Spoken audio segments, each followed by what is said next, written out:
Hello বন্ধুরা, আমি একটা ছোট্ট ছাদের ভিডিও নিয়ে চলে এসেছি অড বন্ডিং। এই যে আমার ছাদে অড ফেলা কমপ্লিট। এই যে এক সাইডে কেরিং তোলা হয়ে গেছে।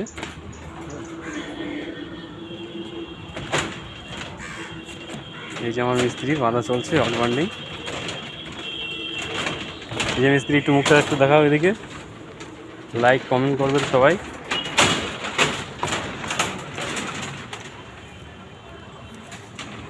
তো কীরকম হয়েছে অড বন্ডিং, কীরকম হয়েছে অড ফেলা একটু দেখবেন, বলে মানুষ মাত্রই হয়।